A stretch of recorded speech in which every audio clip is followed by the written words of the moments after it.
Okay, so we're now recording. Welcome everybody to the Explainable Fuzzy Challenge 2023. This is the third competition we've held, and it's a student competition for reinforcement learning and explainable AI performed by university level student teams. This is an effort sponsored by my company, Talus, along with collaboration from NAFIPS, the North American Fuzzy Information Processing Society, as well as the University of Cincinnati. We do have contributions from other folks as well, and we'll acknowledge that shortly and get into some of those specifics. The agenda for today, actually, I'm going to go ahead and let's not do that. The agenda for today is we have this presentation where I'll go over an introduction to the competition and what we're going to do specifically, along with words from our sponsor, Talus. We'll have Dr. Nick Ernest from Talus give a brief talk about his thoughts on explainable AI and its impact in industry. We'll then get into student presentations. These are short presentations made by the teams that are competing this year. This year we have 3 student teams. So we'll go through each of those. We'll have a short Q&A session after each. I encourage the audience to ask whatever they would like to the teams about what they did. We'll then get into the competition live stream. So we're going to evaluate the agents that they created for this game live. And first, we're going to go over a bunch of scenarios to show off their explainability. And this year we've changed it a little bit such that the explainability of the agents is being done by text-to-speech. So their agent has to output a string and that gets fed to a text-to-speech engine. So it actually tells you what it's doing while it's playing the game. It's pretty fun.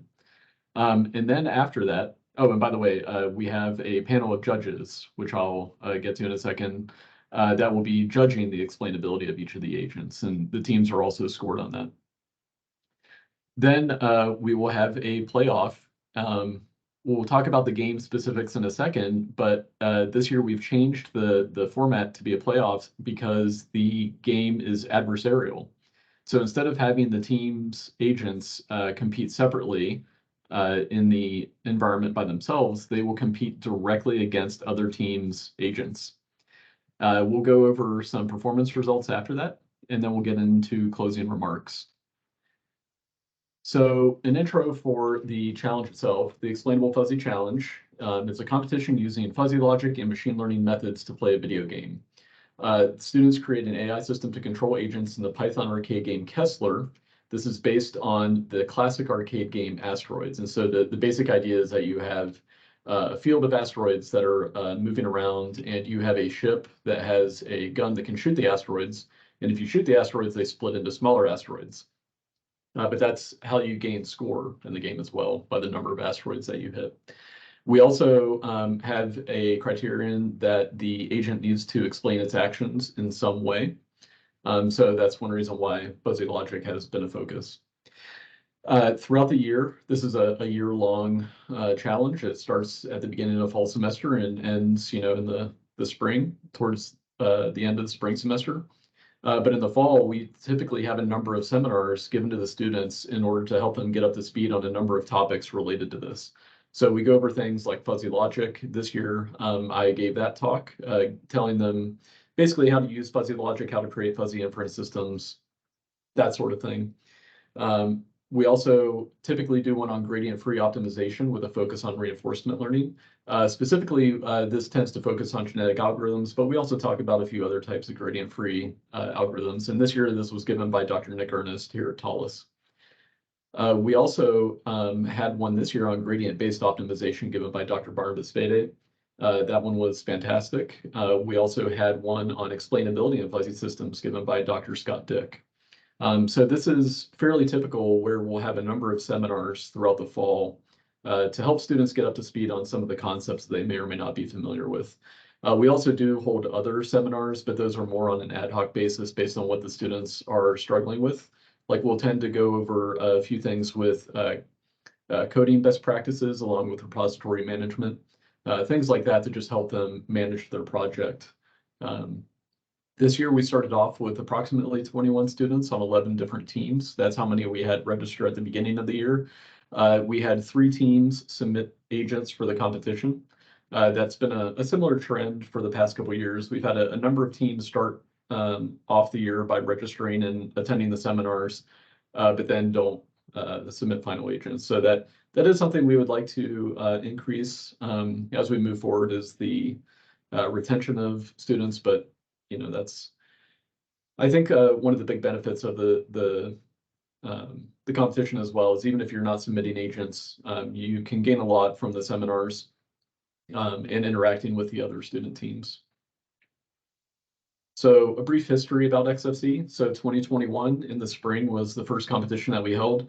This was originally based on the Fuzzy Asteroids Python game. This is a game that you can go get from the Python Arcade library.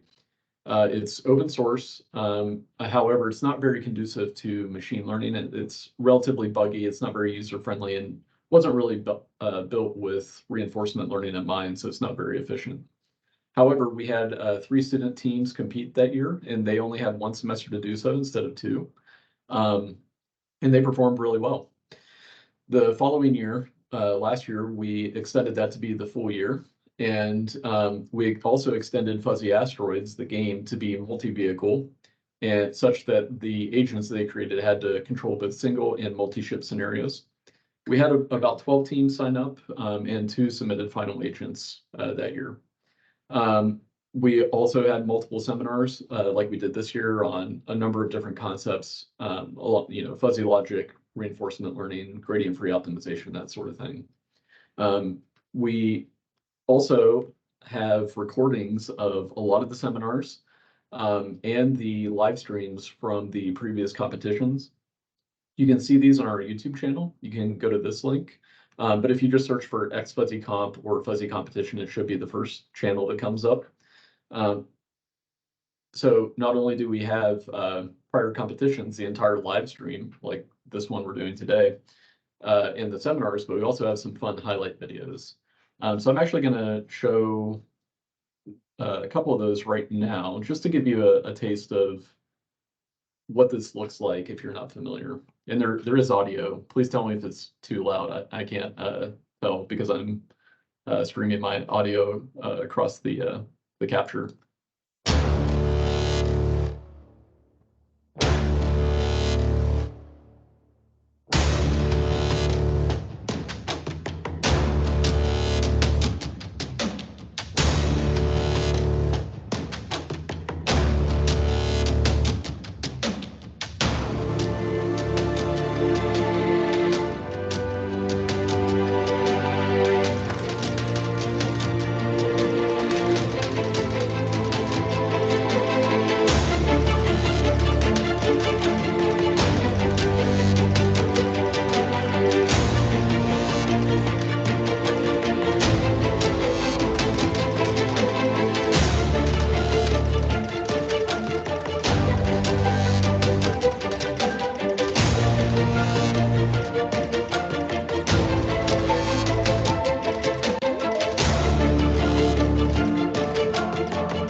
So those were some of the highlights from the first competition that was held in the spring of 2021. And you can see we had some really good performance. That was in the old game, Fuzzy Asteroids, which we then extended in the following year to be multi-agent. That video, the highlight video, was created by Brandon Kunkel, a former employee of Thales. And then we have another highlight video from last year, this highlight video created by Zach Phillips, also here at Thales. So let's take a look at this one.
Yes, those are some highlights from previous years. We've had some really high-performing solutions that students have created, including this year. So that's a little taste of what we're going to see in a little bit.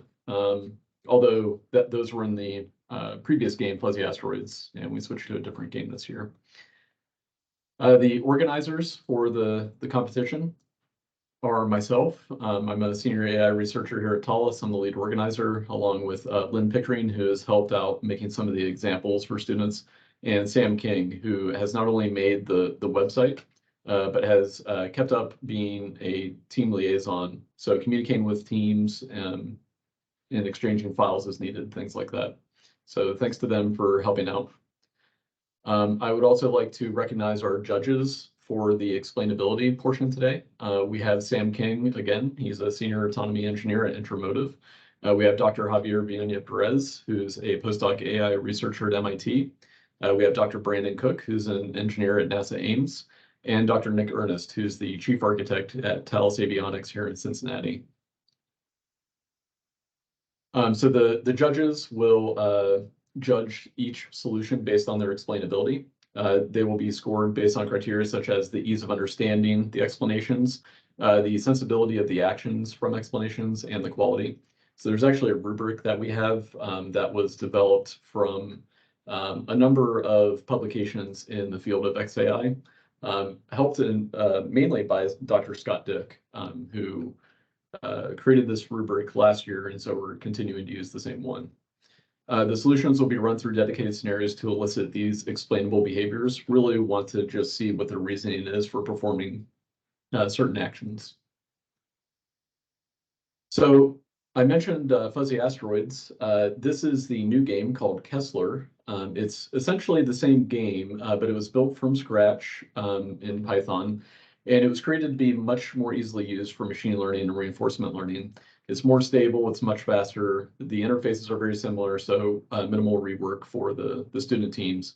There's new graphics options. The graphics we're going to see today are using tkinter and Python, which is what this screenshot is. However, we have been developing graphics in UE5 thanks to Zach Phillips. We're not going to be showing that off today, but we do have examples of that if anybody's interested. Kessler is open source.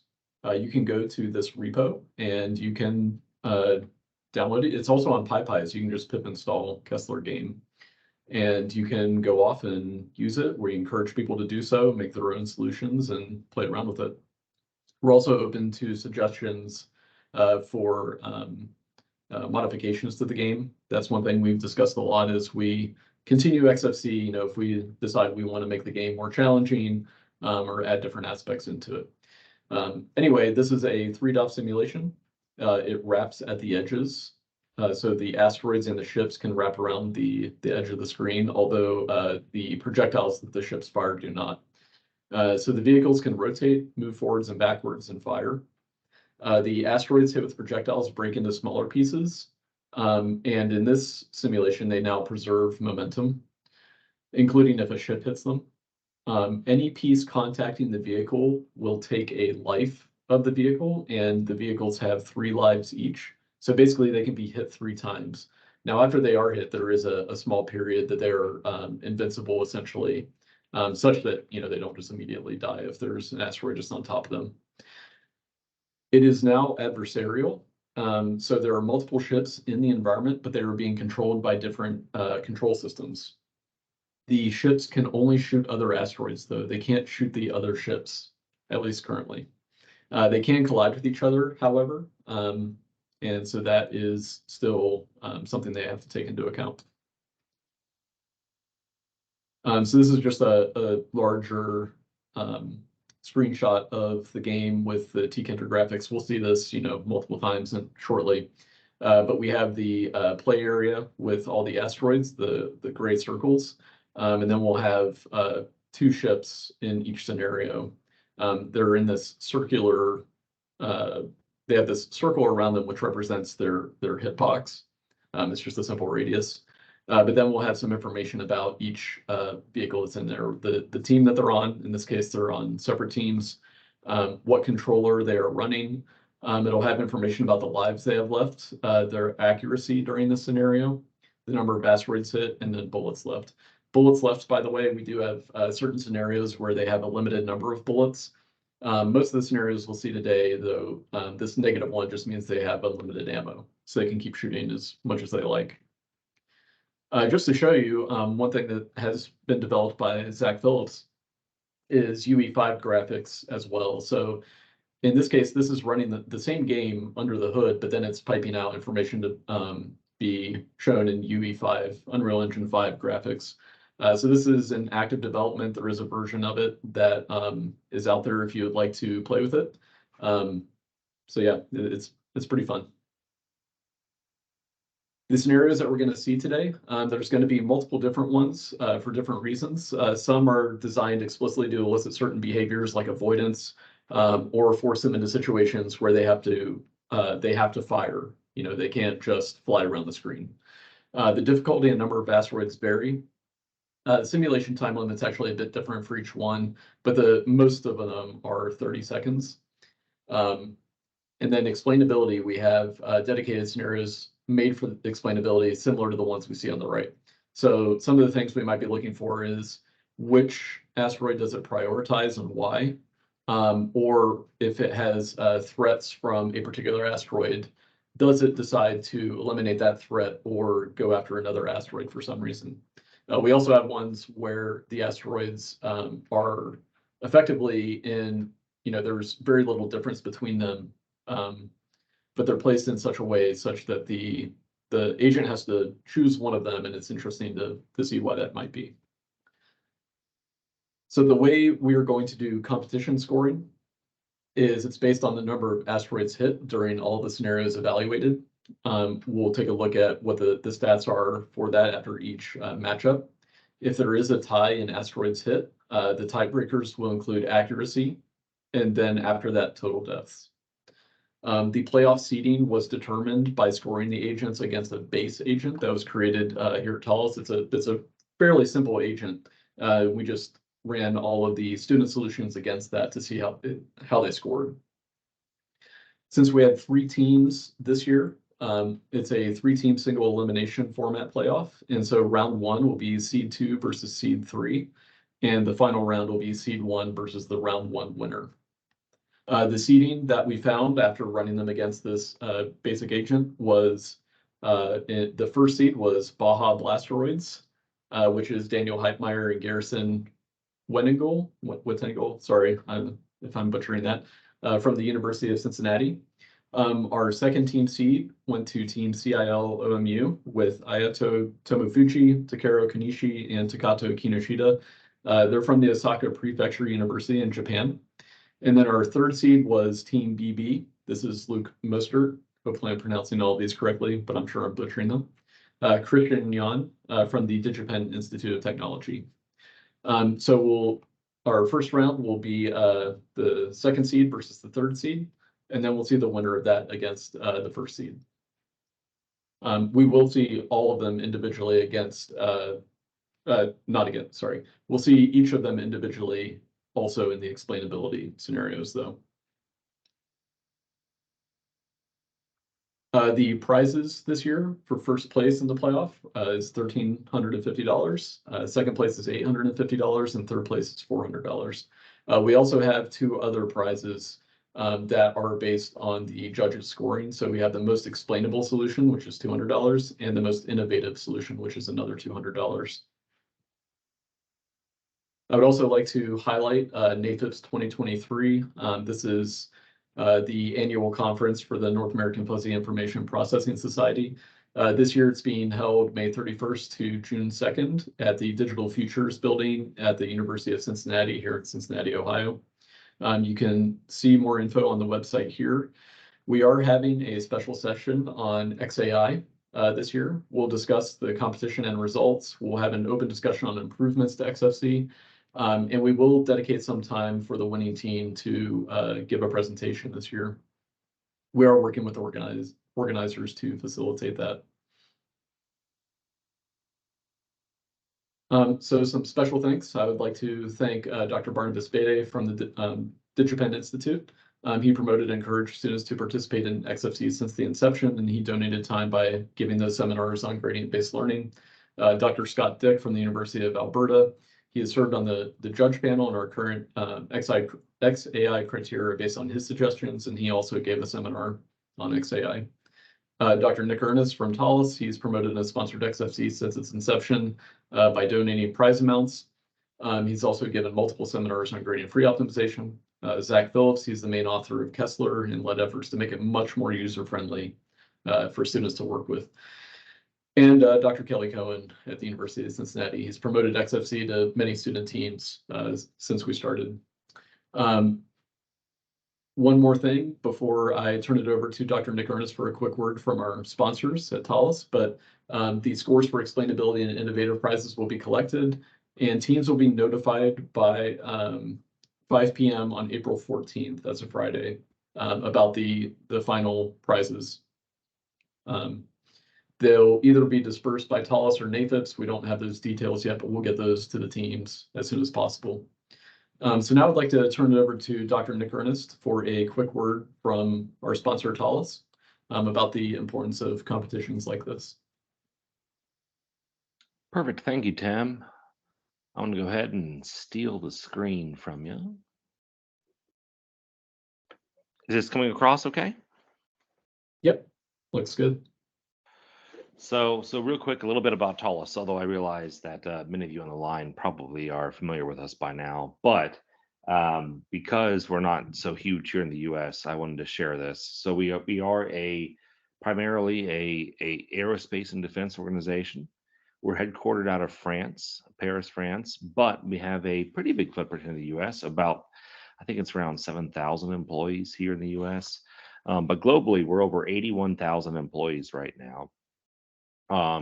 And we have done a great amount of work in the AI field for many decades now. So it's been a large focus for us. Additionally, one of the big things that we can discuss is the amount of self-funded R&D that Thales performs. This Kessler project that we're talking about and the GitHub link that Tim shared earlier, this is self-funded R&D. We have open sourced this because we utilize this use case internally for training and for demonstrating our capabilities in this field. So we definitely see the value in running these competitions, and we really are appreciative of any interest that we can get in here, because deploying AI in mission and safety critical applications is a big focus for us. In fact, what I'll share is we have an acronym, TRUE AI stands for Transparent, Understandable, and Ethical AI Deployment, is a large focus for our company. And therefore, NAFIPS, and in particular XFC, are well aligned with our company's objectives and goals for creating AI solutions that can be explained. And the types of areas that we deploy these sorts of systems on are varied, but almost all of them are mission and safety critical.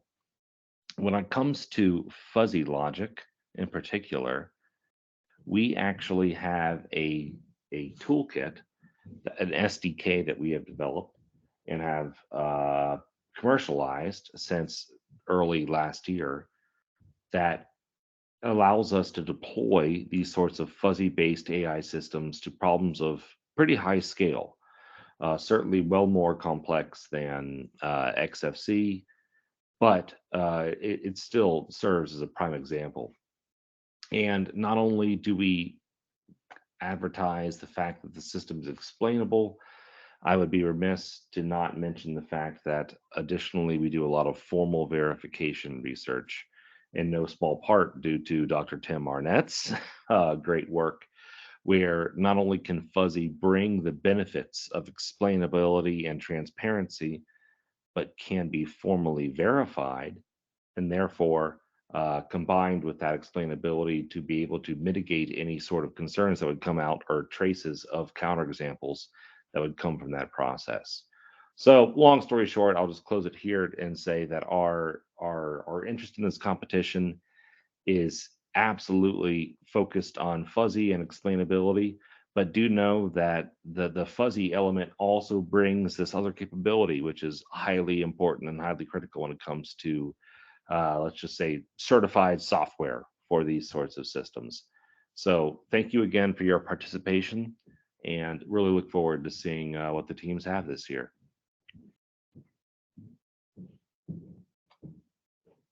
Thanks a lot, Nick.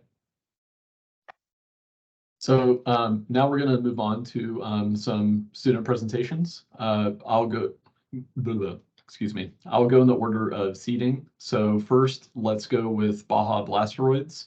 Let's see. If you could unmute and let me know which of you would like to share the presentation, I'll make you a presenter. Daniel Heitmar. Okay.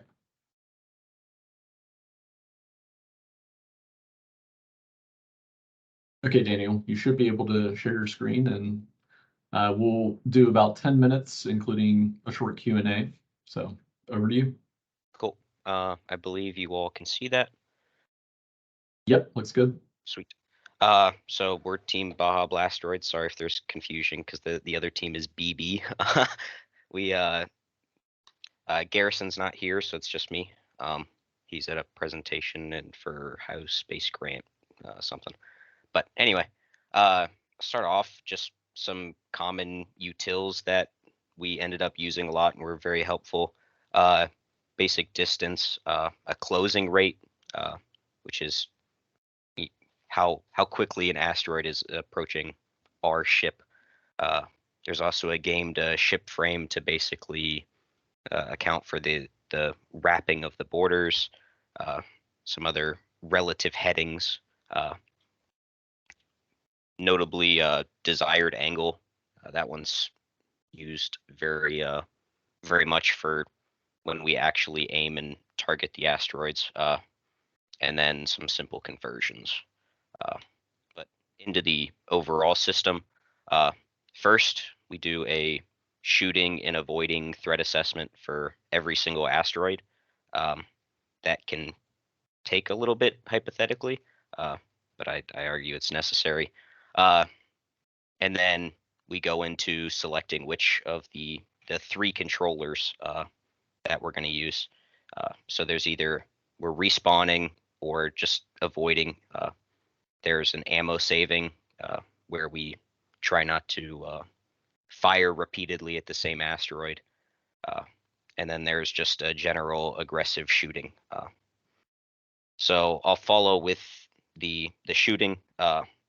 If that controller is selected, we go into the aiming controller, and that'll target the asteroid with the largest threat, and then proceed to command a turn rate and either fire or not, depending on the next thing, which is the time to kill and the turn rate monitor on the right. So if we're turning or commanding a max turn rate, the ship won't actually turn that far, so we won't be able to shoot it at the next time step. And then if we do shoot something, we want to monitor how long it takes for that bullet to actually intercept the asteroid. So then when we come back through in the next time step, we know if we already shot at something, and we also know if last time step we had a turn rate that would let us shoot the current thing. And then, send along the thrust, turn rate, and firing off to the game. So we attempted to train our controller with a GA. Had some poor results. I tried multiple scenarios and different fitness functions. And a lot of these scenarios were designed to kind of elicit some behavior, figuring out what's more important between distance and a closure rate, for example. And then I'm hypothetically would like to see, or maybe this is something that I could try to add a way to continuously add asteroids, because I think making a scenario extremely difficult in the beginning just by adding a bunch of asteroids might hurt the training. So I'd be interested to see that, since I've seen good training results from the Atari 2600 asteroids. Just a side thought there. So onto the shooting and avoidance threats. we use a similar fuzzy system for both, 2 inputs for distance and closure rate, and then just a threat from 0 to 1, since we're only selecting the max of that typically. And then the rules end up punishing close asteroids that approach us quickly. That makes sense. That's the GA started to get to that point, but the hand-tuned rules also use that. And for shooting, we also favor smaller asteroids and asteroids that don't require a huge turn rate, so you don't spend 30 time steps turning to go shoot it. And then for avoidance, the thrust that we command is based off of the total threat. So we scale our commanded thrust exponentially with the threat, so we are more inclined to avoid the most dangerous asteroids, but still take into account some of the less dangerous. For the shooting and aiming and whatnot, we have this desired heading. There's a little diagram to basically show finding that angle, and there's some math that goes behind it. Just I believe it equates the X and Y positions of the bullets at a future time step. And the time to kill and the turn rate monitor, I mentioned this earlier, but if the turn rate previously was above a max value, we don't shoot. This is done this way because it seems bullets are fired before the current turn is taken into account. And then for closure rate and distance, that's how we find time to kill again. And then on the avoidance only modes for respawning and when we're saving ammo, we do it during respawning because those invincibility frames are useful and we don't want to shoot to immediately get rid of those. And then we want to do it for saving ammo in potential scenarios where it's limited. And then thrust is calculated the same way, kind of a weighted average of what's behind and in front of us. And then the angle for us to fly towards, since we're not basing it around shooting an asteroid, is based on the largest gap in nearby asteroids. So I tried some other methods as well to try to find a better angle or velocity vector that you could command to the ship. And a lot of these were kind of based on my previous experience with UAV avoidance, and none of them really work well. I think mainly it's because I'm used to multi-rotor avoidance, whereas this is more, I guess, fixed wing of sorts. So for learning experience, for me, I did a ton of linear algebra, and it always sneaks up on me. So I had to brush up a lot there. And then this time around, being able to see all of the Atari asteroids reinforcement papers, there was a lot of ideas that I could pull from there. And then also the avoidance with fixed wings and in this scenario is I'd definitely say a lot harder than the multi-rotor type. And then Garrison, again, he's not here, but his was focused on genetic algorithms. The limitations could be do the fitness functions, multiple tests to find the weak points, that kind of ties in there, and lots of value in reusing code and functions. That's all. Thank you. Thanks a lot, Daniel. I'd like to invite the audience if anybody has some quick questions.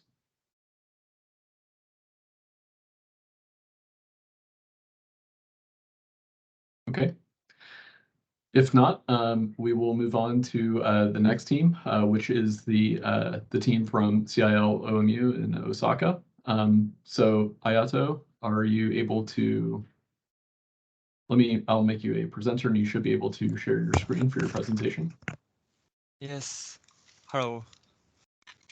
Hello. Thank you so much, Tim. Now we're happy to have you. Welcome. Thank you. Now starting presentation.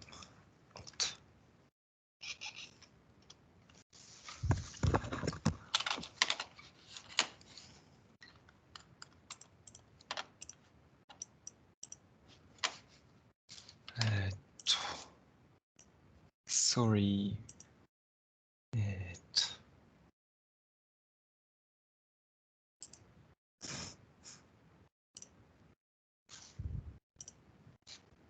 Okay. Yep, looks good.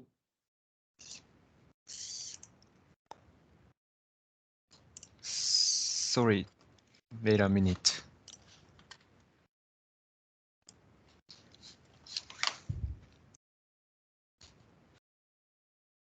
Right.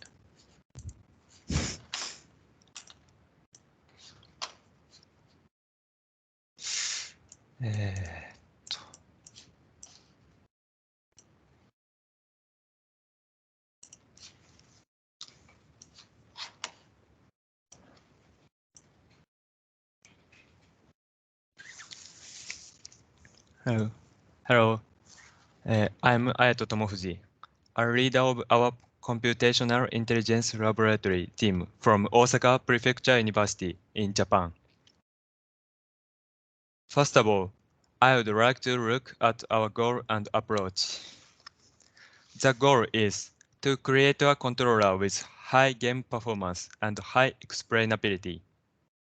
This is the goal of XFC. The environment has a lot of information that describes its situation. However, it is too complicated to consider them all, and some of them may be useless. We thought the controller which moves with less information can respond well in a changing environment.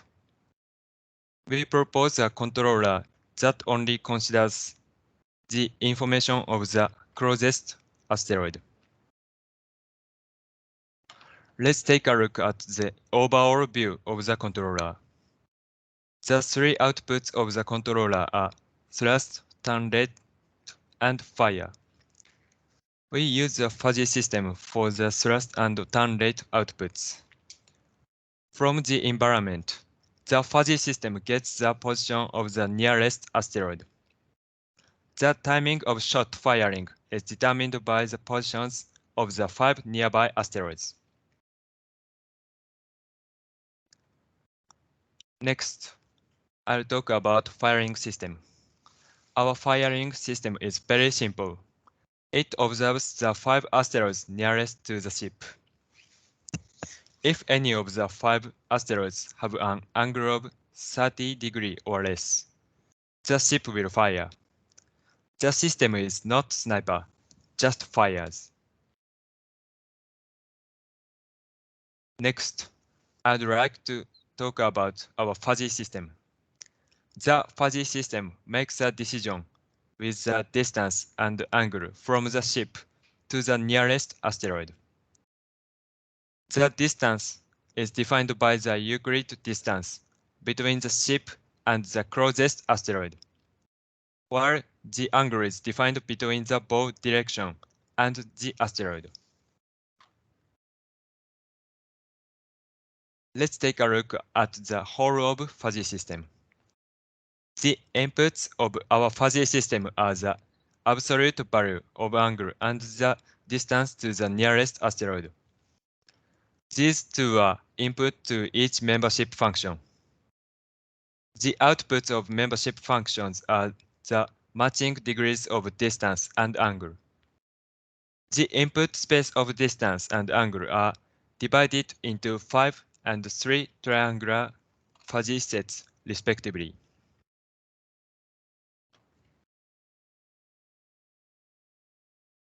We applied genetic algorithm to optimize the antecedent membership functions and the consequent member outputs of the fuzzy system. It was a two-step procedure. At first, we optimize the antecedent membership functions and consequent outputs alternately for each generation. Then we optimize only the antecedent membership again.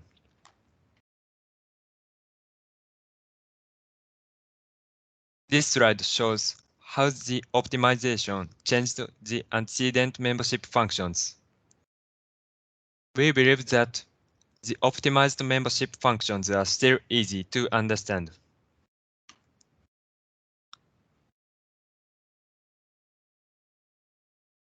Here are 15 fuzzy rules with the consequent outputs optimized by genetic algorithm.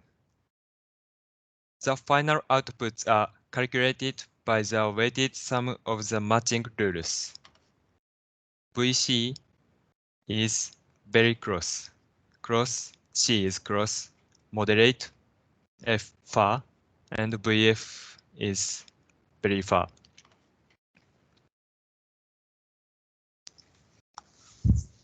Next, I'd like to talk about the controller's explainability. First, the controller uses only the position of the nearest asteroid to make the move. Second, there is no complicated calculation, but it works with simple multiplication and addition. And three, one fuzzy system plays a role in both sniping and evading at the same time. At the end, our controller includes one simple rule and 15 linguistic rules. Total, only 16 rules. This would be quite simple and explainable, but it may be too simple to control the ships. To conclude my presentation, I'd like to tell you lessons learned. First, we propose a new controller which only uses information about the nearest asteroid. It worked to some extent. Second, once we considered the speed of asteroids, but it didn't work. So we learned to use a large amount of information for control. It must be integrated precisely. Thank you for listening. Thank you, Ianto. I would also like to point out that he is on Japan time, so very late there. So thank you for joining. Yes. I would like to open to the audience if anybody has questions for Team OMU. I had a question. Did you train the rules and the membership functions at the same time, or did you train them separately?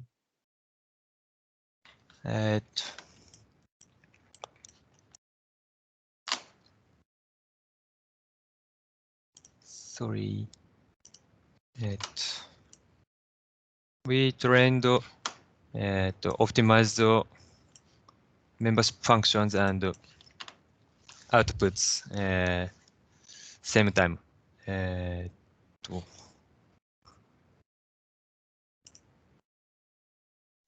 you.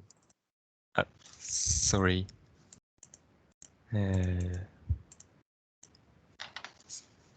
Yes, one generation, so one generation,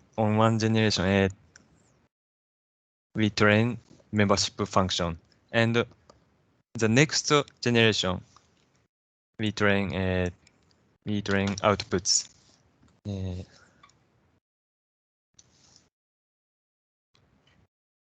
Yes, that's all. Yeah, Thank that you. makes sense. Thank you. Thanks, Sam. Brandon, do you have a question? Yeah, one quick question. I noticed that in your firing system, you only were considering the 5 nearest asteroids to ship. Was there a rhyme or reason on how you selected that number and how you came upon 5?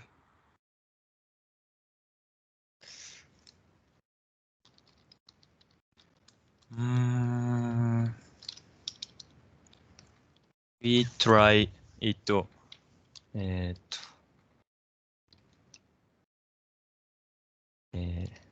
not automatically, and that's from my experience. So I guess you sort of found a Manually. bit of domain expertise that you then implemented. Sorry? So that it sounds like you're saying that that was from your experience. So you gained some information that you were then able to put into your control system.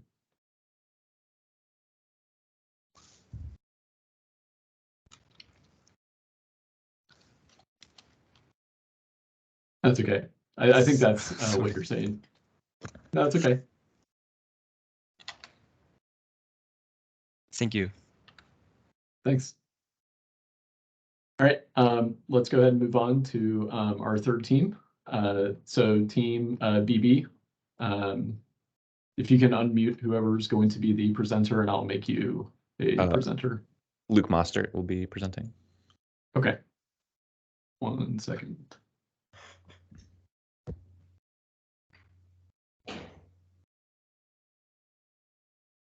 Okay, you should be able to present.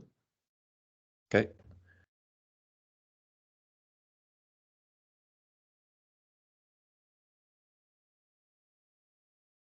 Can you see that? Yep, looks good. Okay. Hello, we are Team BB. I am Luke Mostert. And I'm working with Christian Yan, and we worked with Dr. Barnabas Bede as our mentor and professor this year. The first thing we decided to do was create our own custom fuzzy logic library, and the main reason we did this was to make our own Takagi Sugeno-Kang evaluation function within our library, and also try and learn as much as we could about fuzzy logic. And that's the type of evaluation system we used in our inference systems. And here's what our hierarchy looks like and the flow of how our inference systems are made. On the left is the hierarchy. Our rules are made into rule sets and passed into our inference system, while our sets are turned into variables and passed in. And on the right is how we create our system, which is pretty similar. We just have the membership functions being put into sets, and then the inference system outputs our output. We have our agent shoot and avoid based off the threat of asteroids. We made 2 inference systems, one for the threat of the asteroids and another to decide what action the ship should take, for example, shoot or avoid. The asteroid threat was determined with speed, size, angle, and distance of the asteroid, while the action was just decided by the distance and the threat of said asteroid. And these are some of our membership functions that we had. So we started off with kind of generic values, and then through testing, we kind of came to these values.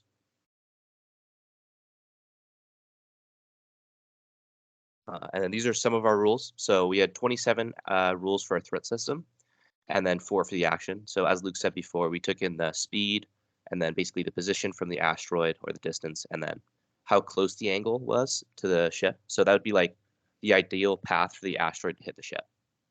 And then the bottom one was our action system, so deciding whether to avoid or shoot, and that had the position again, and then also the threat. And then as we're training, we did reinforcement learning with a Q-learning algorithm, and we had it so it would be 3 points for every asteroid kill, and then negative points for dying. We trained all the outputs, so for every epoch, it would just pick a random one and then slightly adjust it, and then adjust the score accordingly.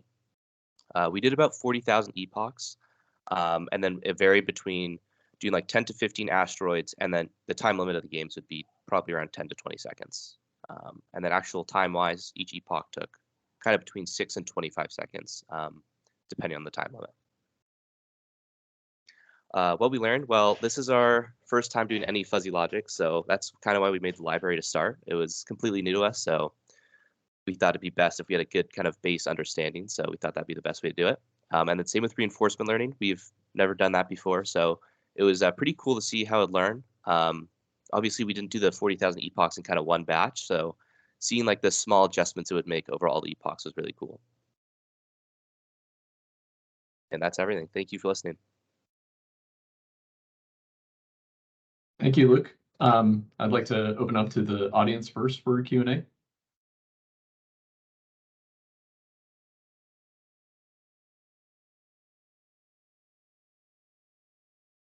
Okay, nobody else has anything. I was just curious, have you compared results from, say, a gradient-free reinforcement learning method, like using a GA or particle swarm or something like that, compared to Q-learning? We did not. We kind of got late on the training for setting up, so we only really did the Q learning just in the end. Yeah, no worries. I was just curious what you might find with a comparison between the two. But yeah, no, that's interesting. Thank you. Okay, going once, going twice for any more questions? Okay. So thanks for the presentations from the student teams. We should give them all a round of applause. They were very good. I know they worked pretty hard in creating these agents, sometimes on a tight schedule. Especially because one thing I didn't mention was that we did transition to the new game partway through this year. So they didn't even have the new version, Kessler, until December or January this year. It's very similar, but even still, they had to develop their system in a shorter amount of time. So thanks again to the students, and thanks for your presentations. So now we're going to move on to the explainability portion. And to explain the explainability portion a little bit, what we're going to do is have the agents from the different teams run through a couple scenarios by themselves. There will be another vehicle in the environment, but it's basically a null controller. It doesn't do anything. And the reason it's in there is essentially such that if they take action based on the other agent, it can explain it. But we also want to primarily focus on what their agent does, and we don't want some other agent, well, frankly, shooting all the asteroids.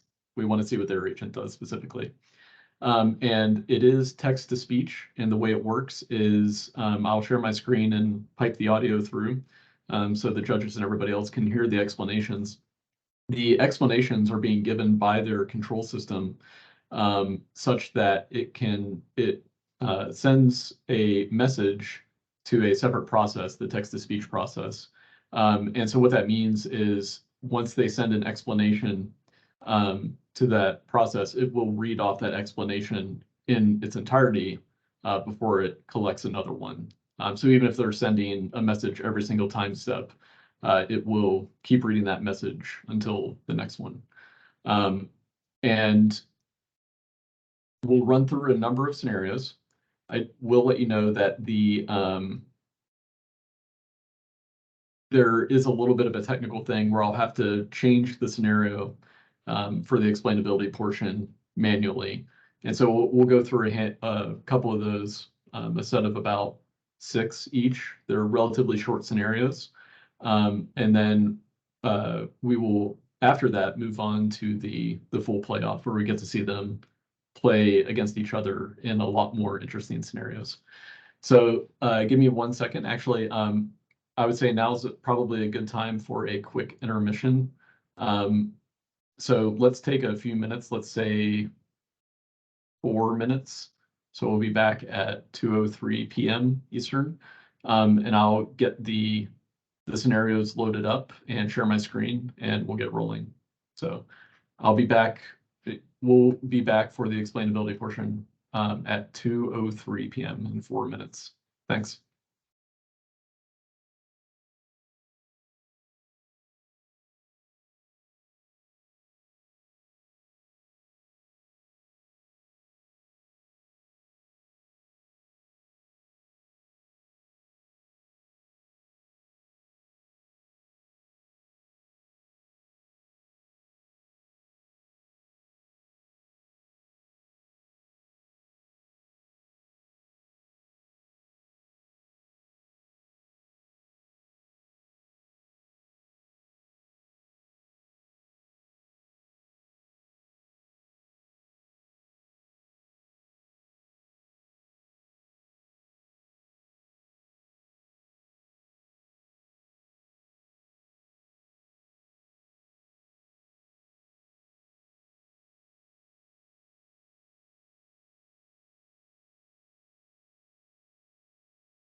Okay, so everybody should be able to see my screen. Is that correct? Yep, looks good. Thanks. So what we're going to see first is Baja Blasteroids explainability. We're going to run it through a small number of small scenarios. These are designed to elicit certain behaviors such that it should output what it's doing and why. There are some things we might be interested in, such as why it selects certain asteroids rather than others, why it perceives ones as being larger threats, things like that. And so that's part of the reason for these types of scenarios. So first, we're going to do this one called Four Corners. There are asteroids in four corners of the map, and their vehicle is in the center, and we're going to see which one it selects and why. So we're going to start with Baja Blasteroids, and let's get started.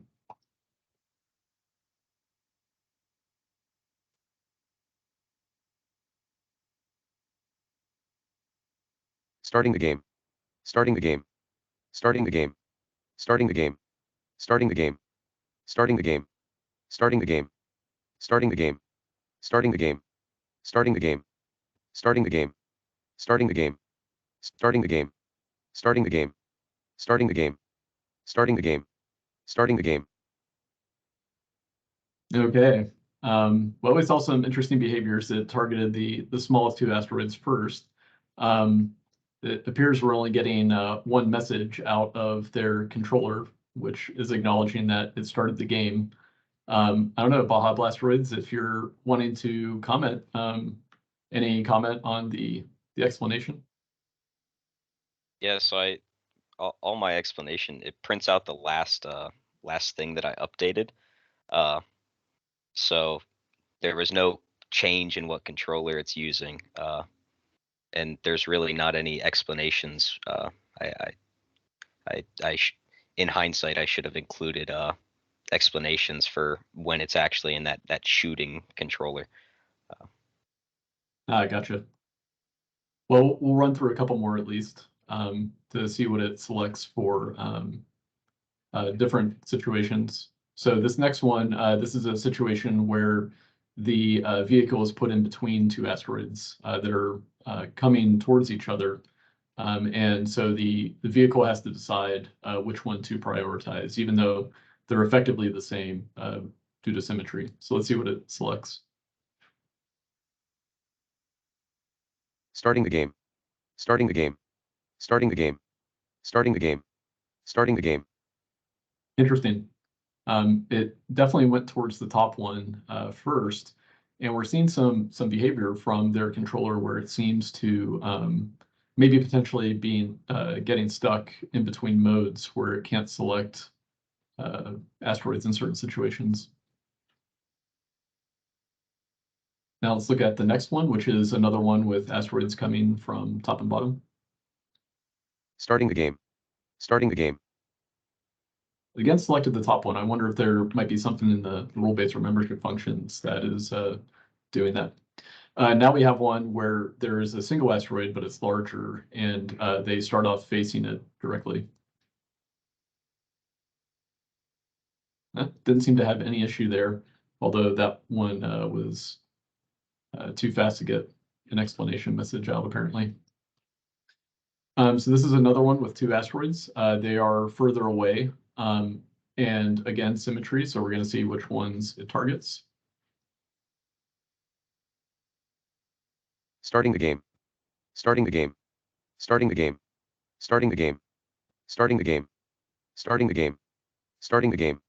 Starting the game. Starting the game. Starting the game. Starting the game. Starting the game. Starting the game. Starting the game. Starting the game. Starting the game. Starting the game. Interesting. So I think maybe it's not activating the control system responsible for targeting and firing. In that case, we saw from Baja Blasteroids that they had multiple different controllers that could be selected. So I assume that it's getting stuck in one of those modes where it is not attempting to fire. This last scenario is very interesting. So we'll take a look at that one and see what it see what it says. Starting the game. Starting the game. Starting the game. Starting the game. Starting the game. Starting the game. Starting the game. Starting the game. Starting the game. Starting the game. Starting the game. Starting the game. Starting the game. Starting the game. Starting the game. Starting the game. Starting the game. Well, it had some pretty good behaviors where, so that one is specifically set up such that you have to move and or shoot in order to avoid getting hit. And so it did a pretty good job avoiding the one asteroid that was coming towards it while focusing on getting some more points in the ring around it. Although the explanation didn't really tell us that. So some interesting behaviors that we've seen so far. The explanations obviously didn't pan out so well, but that's okay. That's only part of the challenge. So next we're going to see, actually we're going to go to in the order of seating. So we're going to go with OMU's explanations. We're going to go through the same situations for the explainability scenarios. So let's take a look at OMU's explanations. Moving forward. Moving forward. Moving forward. Moving backward. Moving backward. Moving backward. Moving backward. Moving backward. Moving backward. Moving backward. Moving backward. Moving backward. Moving backward. Moving backward. Moving backward. Moving backward. Moving backward.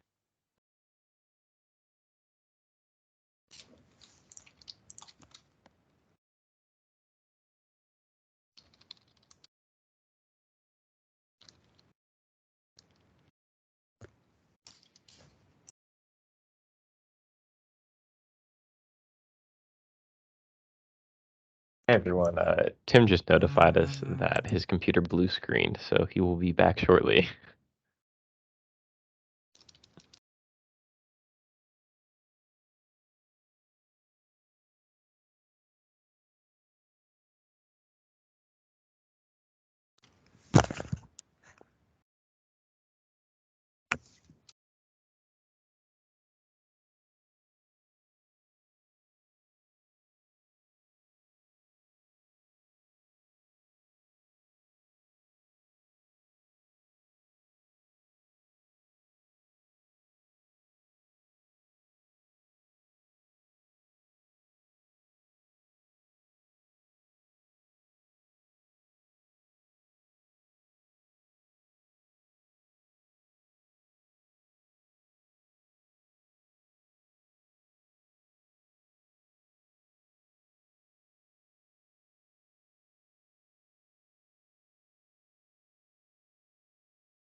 Hey everybody.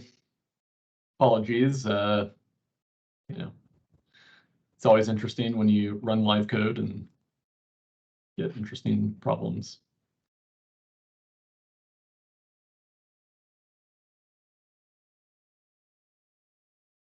So yeah, that first scenario, we saw OMU's controller seemed to be confused by the presence of the other vehicle and didn't really want to try to shoot the asteroids in the corners. I suspect that could be something to do with the fact that maybe because they're only considering, you know, the a handful of closest asteroids, that something is not triggering the shooting. Because we've definitely seen those behaviors in other scenarios. So let me go ahead and share again. Hayato, would you like to comment? Is there anything you'd like to say?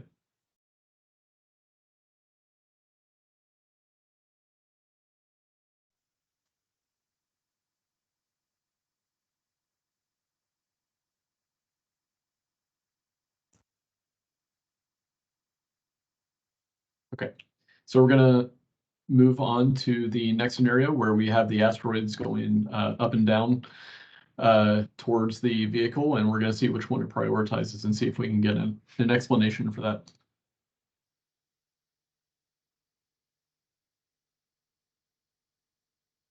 Moving forward. Moving forward. Moving forward. Moving backward. Moving forward. Okay. So again, prioritized one of them. I'm going to look at the next one where it's offset a little bit such that it won't be hit immediately. Moving forward. Moving forward. Moving backward. Moving backward. Moving backward. Moving backward. Moving backward. Moving backward. Moving backward. Moving backward. Moving backward. Moving backward. Moving backward. Moving backward. Moving backward. Moving backward. Moving backward. Interesting. So again, I think the presence of another vehicle in that scenario, maybe the symmetry is doing something there too, but it seems to want to get close to the other vehicle. So maybe there's some sort of issue there with trying to switch between avoidance and moving towards asteroids. So this is one where the asteroid is coming straight at the vehicle from the right side. So let's take a look at this one. Moving forward. All right. Well, it did well in selecting that asteroid. And it seemed to ignore the other vehicle this time. And now we're going to... Hayato, would you like to comment? So when the other ship is closer than the nearest asteroid, it often happens.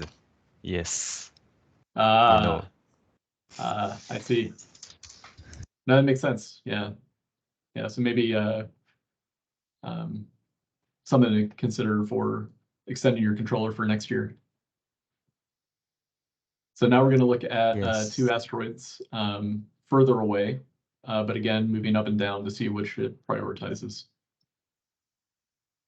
Moving forward. Moving forward. Moving forward. Moving forward. Moving forward. Moving forward. Moving forward. Moving forward. Moving forward. Moving forward. Moving forward. Moving forward. Moving forward. Moving forward. Moving forward. Moving forward. Moving forward. Interesting.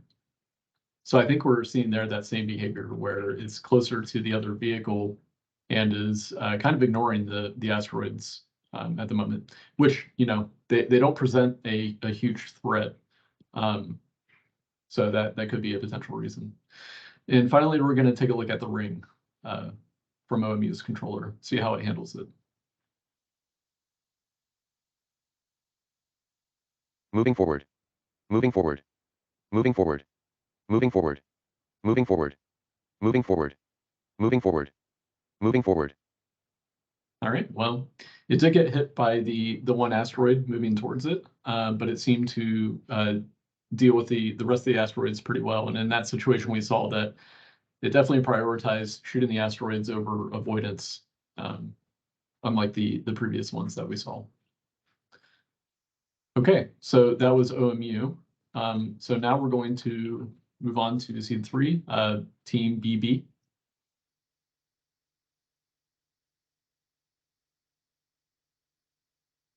And so the first scenario we're going to look at is that same 4 corners and see what it tells us it's going to do.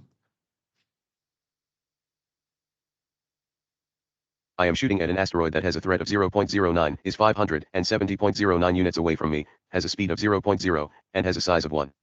I am shooting at an asteroid that has a threat of 0.09, is 588.68 units away from me, has a speed of 3.96, and has a size of 1. I am shooting at an asteroid that has a threat of 0.09, is 629.15 units away from me, has a speed of 5.66, and has a size of 1. Very interesting. Yeah, it gave us a lot of information about the asteroids that it was targeting. In this case, the explanations were relatively lengthy, so it seemed to be moving on to new targets before the explanation finished. But regardless, yeah, a lot of information about what it's trying to do. Now we're gonna see what it prioritizes on in that situation with the two asteroids coming towards it from top and bottom.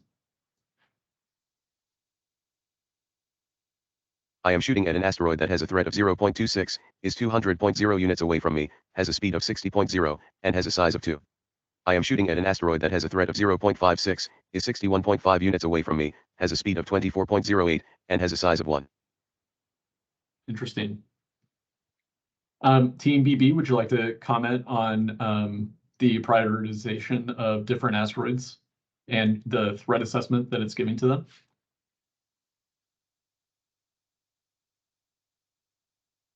Yeah, if they're the same distance like that, it was probably just whatever is in the list first, and whatever Right. threat it saw first, because they'll be the same threat level, so it'll just kind of check like whatever the lowest or highest threat was, it'll shoot that first. So whatever was in the list first is probably what it targeted. Yeah, that tends to be typical. It's still interesting to see. So let's take a look at the other two. Again, we have that symmetry, so we'll see if the same thing. I am shooting at an asteroid that has a threat of 0.09, is 312.44 units away from me, has a speed of 60.0, and has a size of 2.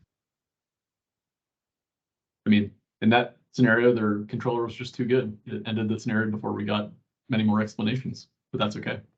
So this one should be relatively quick too, but we'll check it out anyway. This is the one with the asteroid coming from the right, directly at it.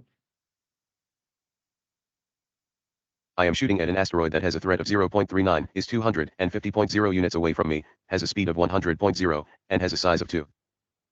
So it put out an explanation that it was shooting at the asteroid, even though it hadn't fired yet. Team BB, do you think that's just because it was targeting that asteroid, even though it hadn't turned fully to be able to shoot it? Yes, I believe so. That was what Okay. it was about to do. I think Gotcha. it might have also gotten confused on where it was on the screen, so it was closer on the wrap than it was on the right of it. That's a good thing to point out, is that dealing with the wrapping in this game can be very tricky because the vehicles and the asteroids wrap, but the bullets do not.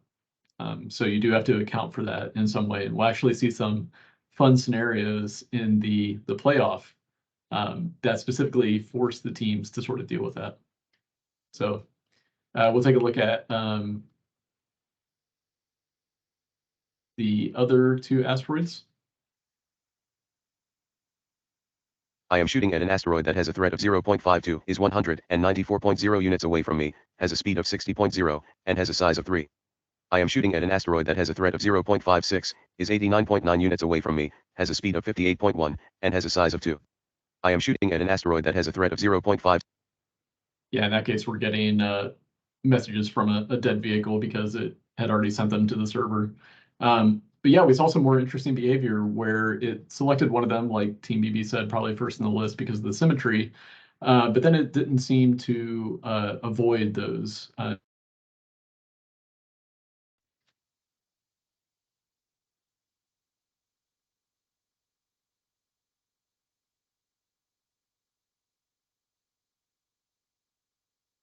that's okay.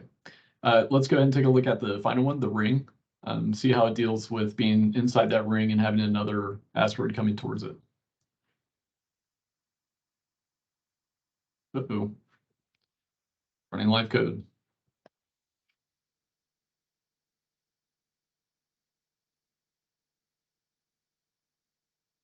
Apologies, 1 second.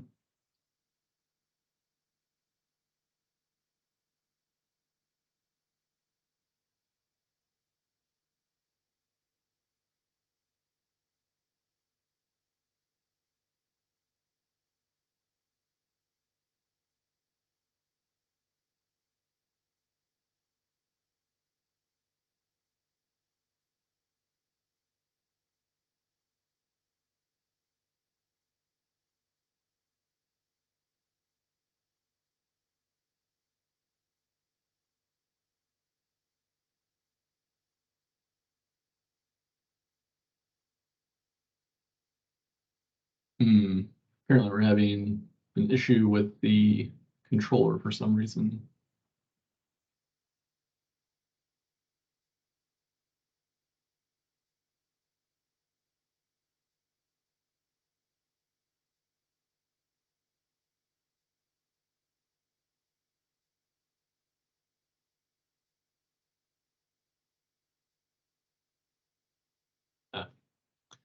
So there was an issue with that scenario because it actually threw a controller exception. And because of that, it wasn't able to get an explanation. Normally we handle controller exceptions by just ignoring the control action. But in this situation, the fact that it was looking for an explanation caused an exception.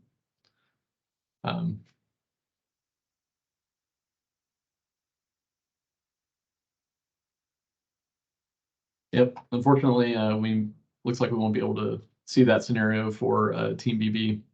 But yeah, some interesting explanations about target assessments. And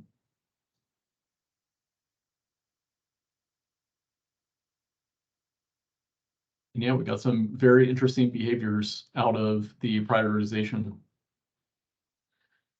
So if there's any discussion or comments from the teams quickly, we can go over those from the explainability scenarios. Otherwise, I don't want to take too much more time before we get into the playoff, because that's where the real fun starts. We're going to see the teams actually be in the environment together and shooting asteroids in an adversarial way. Reminder that you can't shoot the other ships, but you can collide with them. And you can do other things to sort of make their life worse, like shooting asteroids near them. So let's see how this goes. First up, we have OMU versus Team BB. So that's our first round right here, OMU versus BB. And so we're going to run through a number of scenarios. I'll go ahead and show you what those are. We have this many scenarios.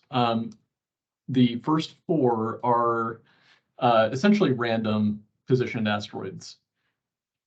The difference between 1 and 2 and 3 and 4 are that the positions of the two vehicles are swapped such that nobody has an advantage based on initial position. So the first and second are the same, except the vehicles are swapped positions. And that's the same for this wall bottom hard one. Same scenario, but vehicles are swapped, and same for these. The last ones have symmetry with respect to starting positions, so that doesn't matter. But the last ones, we're going to see some really interesting things. So, well, we'll see really interesting things in all of them, I'm sure. But that's the difference here. And so one reason we do this is to ensure fairness across the scoring, such that nobody's advantaged based on start position. After that, we will take a look at the stats for the entire run over all the scenarios.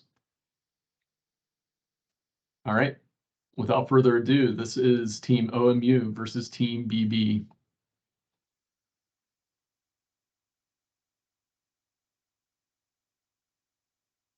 Reminder that we don't have explanations in this case. We're just looking at how they're playing the game. And so Team 1 is OMU, the ship with the 1 next to it, and Team 2 is Team BB. Ooh, so Team BB got hit early and then didn't move out of the way and took all of its lives.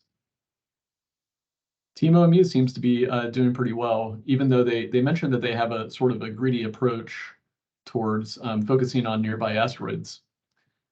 So now this is the same scenario, but the vehicle positions are flipped.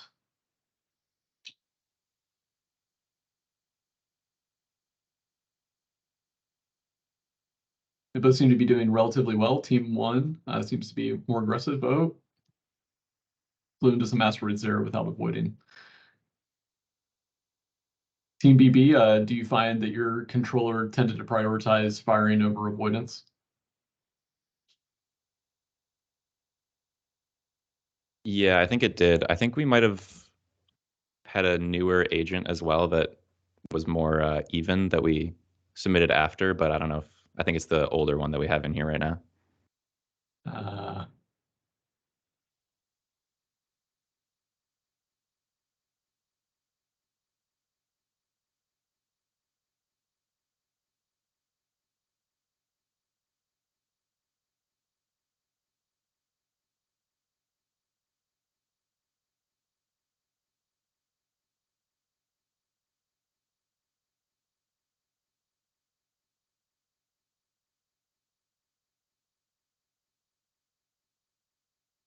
Still seeing some pretty interesting behaviors. The firing solutions seem to work pretty well for both teams. They seem to have learned how to shoot well. So this scenario in particular is one such that it forces them to avoid. It starts off with a wall that is just at the wrap on the bottom, such that it wraps through the top. And the vehicles being up there means they have to avoid pretty much immediately.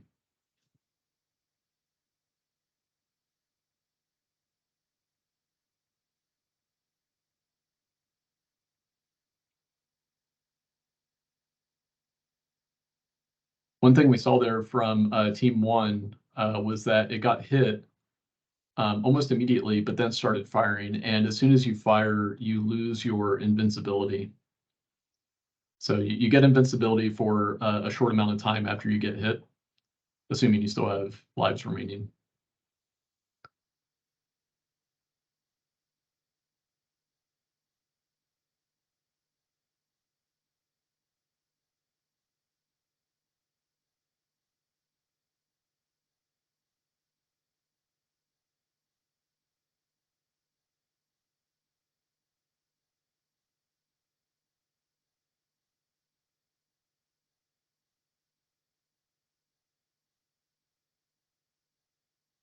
So this scenario is one where the one team is inside of this closing ring to start and the other is outside of it.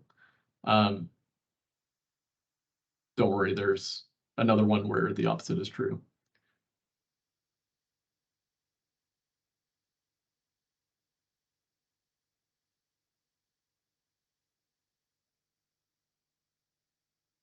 Oh no, we're getting controller exceptions from Team BB. So when that happens, essentially they don't have control actions. And it looks like because of that, they couldn't get out of the ring. But Team 1 seems to be taking advantage and gaining some points by shooting the asteroids.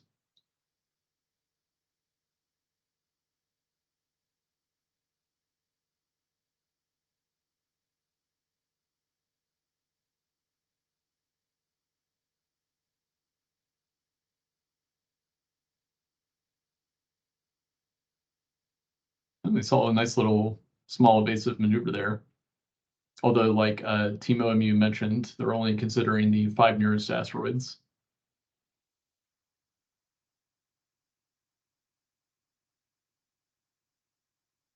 All right, very good.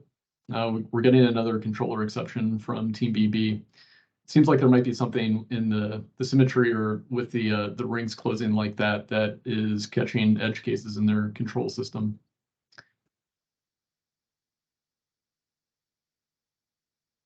Wow, a nice maneuver there by Team OMU. It was able to get outside the ring by shooting through.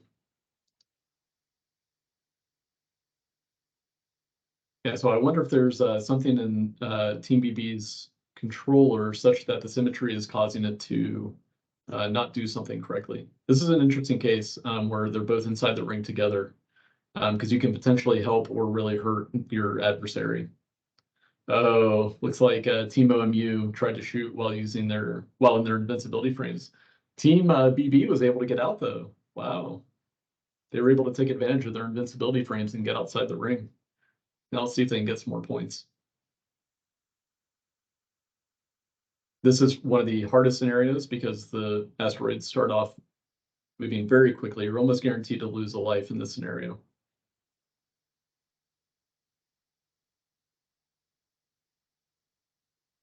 Wow. Some really interesting behaviors there. We saw some exceptions from Team BB when there was symmetry in the rings closing around them. Team BB, did you have anything occur in your training that was similar to that, where you had symmetries that may have caused issues? I don't think we noticed anything, even when they'd be like the exact same position and stuff, but maybe it's because there's a bunch of them. I'm not sure why. It could be there are a large number of asteroids, even at the initial conditions. for those scenarios. So as soon as anything happens, the number of asteroids just starts going crazy. Hey, Tim, quick question. Can you remind me how long the invincibility phase lasts and what triggers that? So once you get hit by an asteroid, you are, as long as you have remaining lives, you're invincible for, Zach, remind me, is it 3 seconds? 4 seconds? I believe it is 3 seconds. Okay. Okay, great, thanks. Yeah, the major caveat there is if you fire, you immediately lose your invincibility again. Gotcha. Okay, great, thank you. Yeah, which is one reason we did that is because it's what Fuzzy Asteroids used to have and is very similar to a lot of other games like that. Plus, it makes things more interesting as well. So what we're seeing here are the results from all of these scenarios for Team 1 and Team 2. Remember, Team 1 is OMU and Team 2 is Team BB. And so this is each scenario that we saw. We have the number of hits. Hits are the number of asteroids that were actually hit by each agent. We have how many shots they took. We have the accuracy, and then the deaths. So OMU had a much better run with getting 793 asteroids, and Team BB got 494. Team OMU had 893 shots compared to 496. And by the way, the reason it's hits is because this is also based on what Fuzzy Asteroids had. But if you run into an asteroid that still counts as a hit, you're just sacrificing a life to do so. But Team 1's accuracy was 83, a little over 83%. Team 2's accuracy was actually pretty good at over 90%. So good job. 36 deaths for Team OMU and 40 deaths for Team BB. So with this, our round 1 winner is Team OMU. And so they will advance to the final round against Team Baja Blasteroids. Team BB, would you like to comment on any of this? Not much. I think it was fun though overall. So glad we did it still. Yeah, Yeah, learned a no, lot, absolutely. I think, from this. Yeah, that's great. Yeah, we saw some really good behaviors out of the agents. So yeah, I would like to see you guys come back. Absolutely. Team OMU, would you like to comment on round 1? Hayato, if you can hear me. I'm very glad. Thank you. Okay.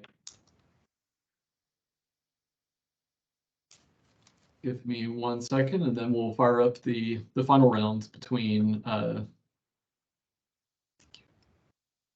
Baja Blasteroids and Team OMU.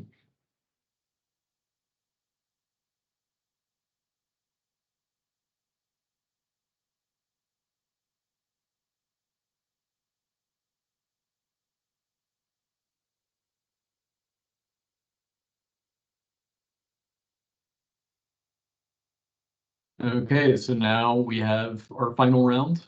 Baja controller is Team 1, and OMU controller is Team 2. So we're going to run it through the same scenarios and see how it goes.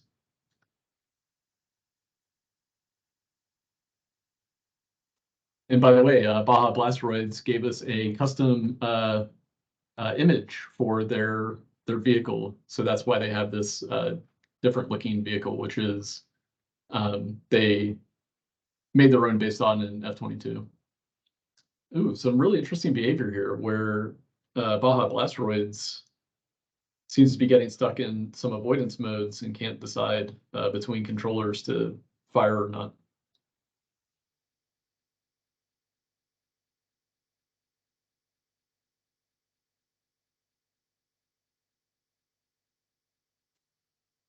Very interesting.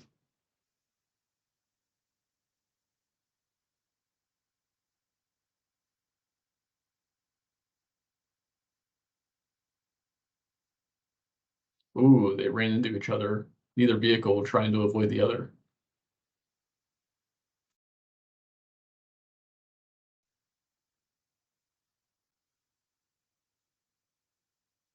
Team Baja Blastoids, did you see issues with wrapping in the scenarios that you evaluated?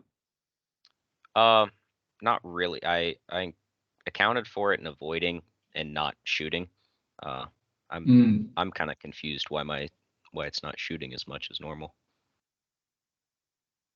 Maybe a bug. It could be if there are exceptions that get thrown, which we can check. We don't have any exceptions currently, but if there are exceptions that are thrown, it does take no action. Although that doesn't seem to be the case in the scenario, so yeah, I'm not sure.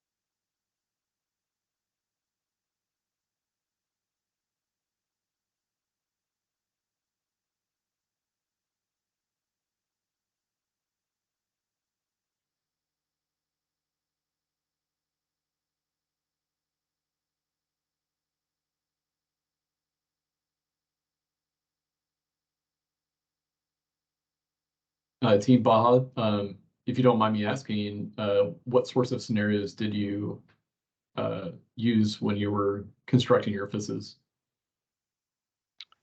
So I used the random scenario a lot, just with like 10 to 15 asteroids. And then also some stuff similar to this with like a wall or stuff closing in from the sides, similar to like the ring, but not as dense. It and seems to be doing pretty well in this scenario, so yeah. Yeah, it does seem to be. this Okay. one, it's all because of the ammo. Because this one has unlimited ammo, so it's just shooting as much as it wants. The other ones, it's Yeah. trying to take its time. Does it consider the total amount of ammo? Yes. Yeah, Like total how is it? asteroids. Okay. How does it balance that with trying to get score? It's basically if there's more total asteroids than ammo, then it'll fire very slowly. I tried to have it keep track of a list of asteroids it shot at, but it gets messy with indices and whatnot. Yes, it does. It'll be very slow. Especially in situations like this with the number of asteroids. Oh, some interesting avoidance here. Ooh.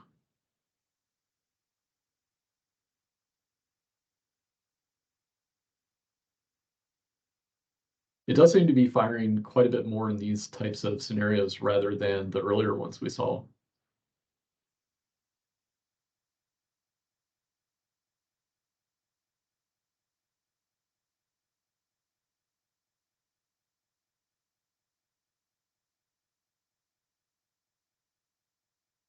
Now we're getting into the interesting fan favorite, the closing rings. Oh, wow. We saw, Team Baja did mention how they specifically want to take advantage of invincibility frames. It looks like they were able to do that to get outside the ring.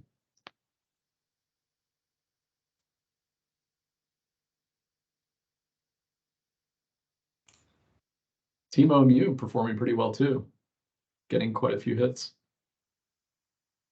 In fact, Yes. yeah. But ours can't move sharply. So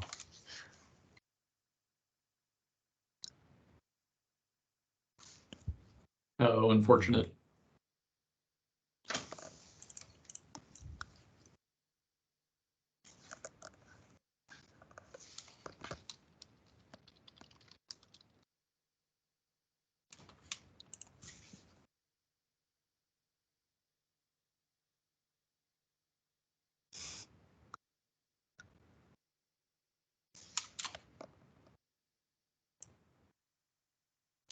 Well, Team 1 seems to be doing pretty well in this scenario, being able to clear out the field pretty effectively. A lot of the asteroids aren't moving at too high of a velocity, so relatively easy to move away. Although it definitely seems to be comfortable in close quarters. It doesn't seem to try to avoid too much in those situations. So now we have both teams inside closing rings of their own. Let's see if we can get away. Ooh, team 1. Oh, there we go. Oh. Very close for team 2, but couldn't quite get out. Team 1 was able to get out, but then ran into the other rings.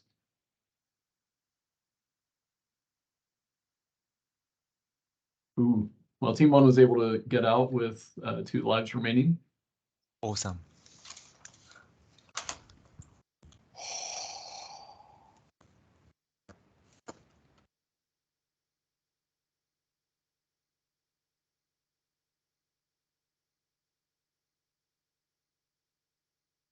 Now a really interesting scenario to see when they're both trapped in a ring together, what they attempt to do. Well, team 1 used its tried and true invincibility frames to get out of the situation. Team Baja Blasteroids, did you explicitly take into account the number of lives that you have? No. Okay.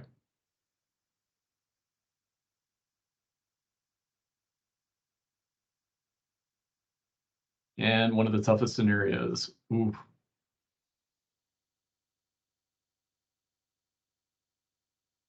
Team 1 doing okay, avoiding. Wow, barely escaped right there, hitting an asteroid right before it hit it. All right.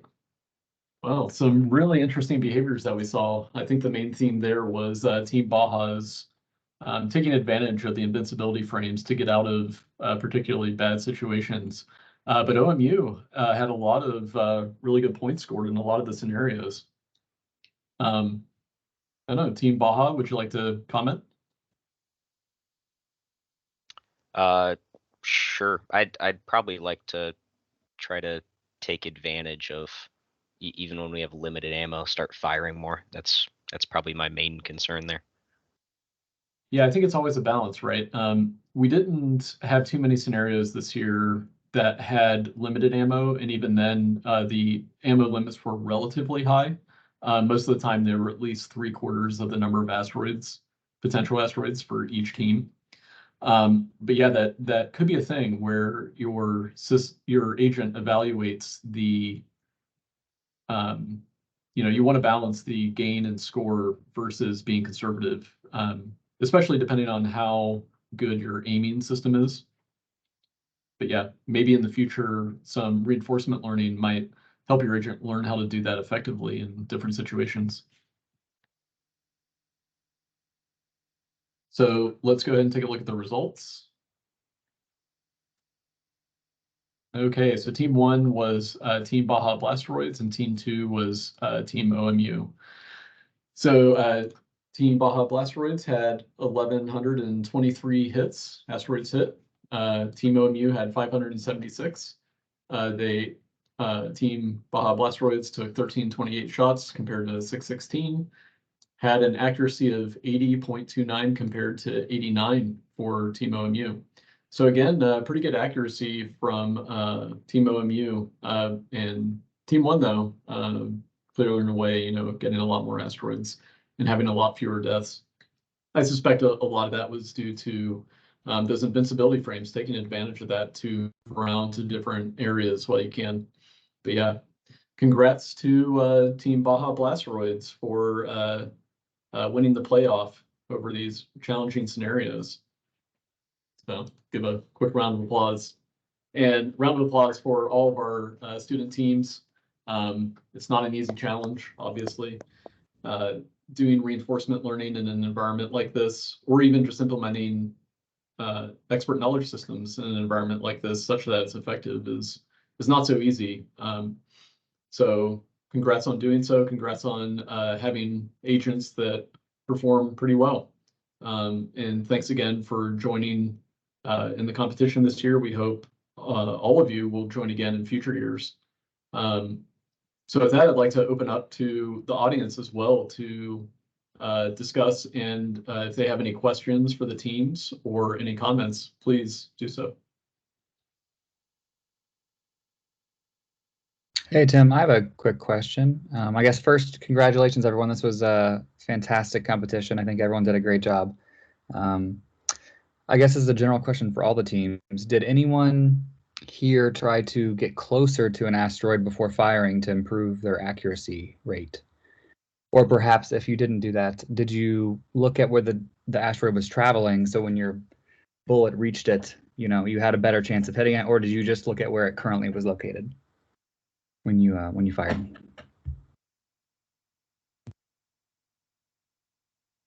Yeah, this is TPB. Yeah, we just took into account the distance and then just the time, so the velocity it was moving at, and then we just tried to project where it'd be at based off how long it would take the bullet to travel. But we didn't do anything with like moving closer for accuracy. Okay, great. Actually, if I can add on to that real quick, sorry, Javier. I was curious about your rewards in your reinforcement learning setup from Team BB.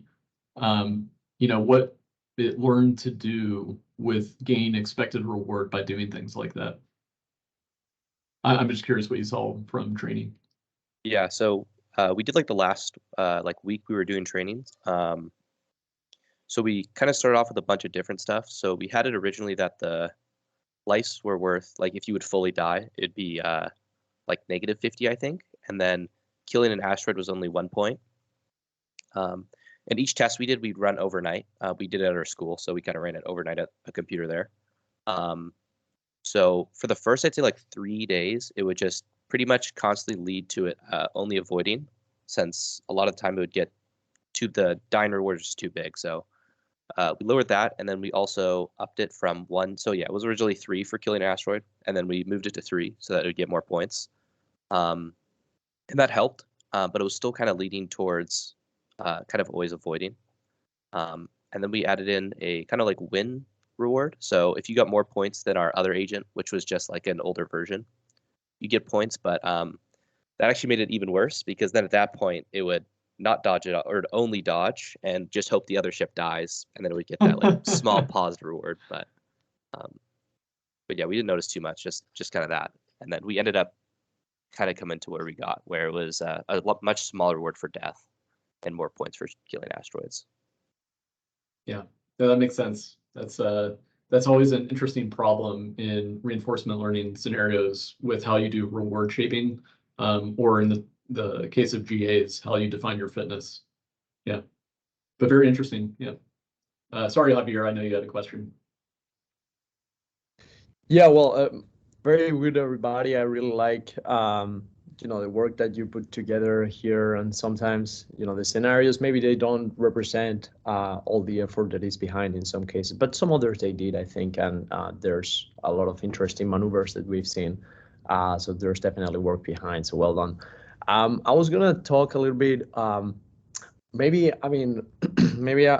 this is not related to the conference, but perhaps has anybody considered the possibility of incorporating multiple inputs to the system in a way that is not like a fixed number of inputs? Because I noticed that most of you kind of looked at the closest asteroid as the primary input, right, to your algorithm. But I was wondering if any of you was like thinking, should we maybe have like, I don't know, maybe a recurrent kind of like not neural network, but some sort of like recurrent layer that allows to feed as many inputs as you want, and then kind of have a hidden space of like encoding of like what is this representation of the nearby asteroids, and based on that, calculating what is the most likely action to take, because that, I think that would be a more robust approach if you think about it in the long term. Of course, more difficult, and perhaps for the scope of the project it wasn't. But if any of you is thinking about how can I improve this system, I think that would be a good approach to maybe incorporate more inputs. And of course, it's non-fixed number of inputs, right? So it would need to be kind of like a recurrent kind of like architecture that feeds and then encodes and feeds that again and keeps going and going, kind of giving an importance score or something there, and then having an encoded space, and from there calculating what is your next action. But yeah, I was just interested to know thoughts about that, if any of you have thought about doing that.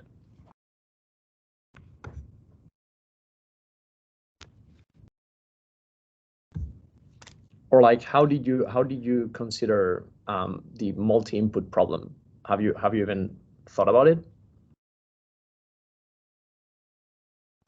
I mean, I'll throw out that I tried to consider as many inputs as possible, just with as many asteroids as you have, and that's kind of why I assigned a threat to each one.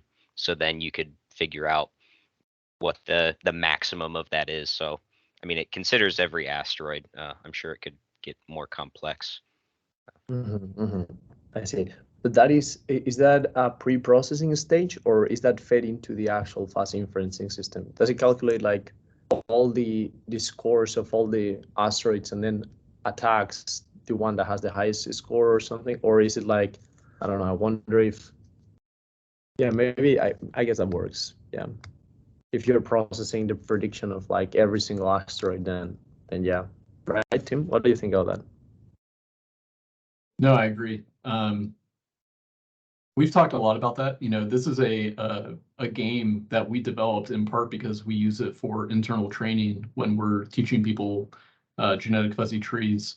And that's one thing that we mentioned is how you're going to assess things like that when you're doing pre-processing, because obviously you're not going to have a separate input for every single asteroid, especially because it's dynamic, right? So yeah, you definitely need some way to resolve n inputs in a lot of cases into actions.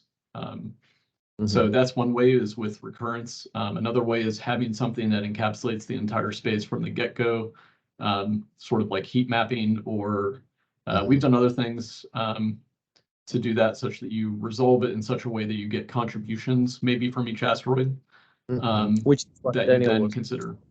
I think that that's what Daniel was talking about. Yeah. Yeah, if I can offer, since I could see their code, I did see that Team Baja Plasteroids were looking at doing clustering. Oh, okay. I don't know what they implemented with it specifically. You'd have to ask them. But yeah, something like that where you're doing pre-processing to maybe even identify groups or priorities in that way. Yeah. Nice. Team OMU or Team BB, would you like to comment on that? How you dealt with, or how you might deal in the future with all of the asteroids in some way, considering them?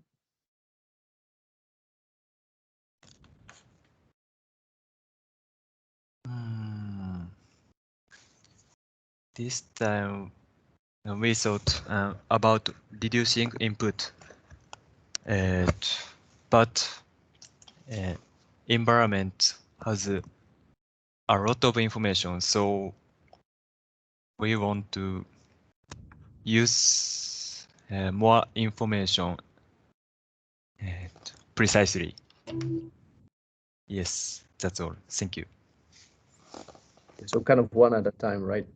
But yeah, you also, if you are attacking a certain asteroid, you're attacking that asteroid, but you have to be aware that maybe there's a nearby asteroid that has a similar, score or something, and your action has to be kind of biased according to the nearby environment, not just like isolated asteroids. I think that's more. It's definitely more difficult, of course, and that is the trick, right? But your actions have to be aware of like the nearby. That would be the next step, perhaps, maybe for the second version of your algorithms. I'm just throwing that. That's what we're going to see next year when all these teams come back, right? And I don't think it's difficult to kind of iterate over through whatever you have and incorporate these kind of like attention layers, right, or awareness of the environment. Thank Yeah. you. Thanks, Yato. Team BB, would you like to comment on that? Yeah, obviously we ran into the problem where it was very laggy at the start, trying to get every asteroid, but I think we talked about doing a neural net feeding into our inference system, but we never got around to actually implementing it. Well, it's nice that you thought about it. And, you know, it doesn't need to be a neural network. It can be a network formed of fuzzy systems, or, you know, you could use some of the outputs of the fuzzy systems to kind of like feed it into a more analytical thing that outputs that, but I don't know. Yeah, there's lots of options. I encourage the students who competed this year to explore a lot of those ways to improve your agent, even outside of the competition, because it's a good way to increase your knowledge base. But yeah, I also fully encourage all of you to compete again next year. There will be XFC again. There will be changes as always. It'll probably be more complicated, but that's okay because now you have experience and you can make more complicated things. So if nobody else has any other comments or discussion points, I think we can call this a wrap. So I'll go in once, going twice. All right. Well, thanks again for joining the competition for XFC 2023. Again, congratulations and thanks to all of our competing student teams with their fantastic agents. Thanks again to the judges and to everybody else that helped out this year. I look forward to seeing everybody next year, hopefully. And for those of you at NAFIPS, we will have a special session talking about this as well. We are especially interested in hearing feedback from student competitors, as well as others in the community about how to make this competition even better. We've talked a lot about how to expand the competition, what to do, what to add, how to get more people involved. So feedback is always welcome. Please don't hesitate to reach out to me or the other organizers. So thanks again. And with that, we'll wrap up XFC 2023. Thanks, everybody.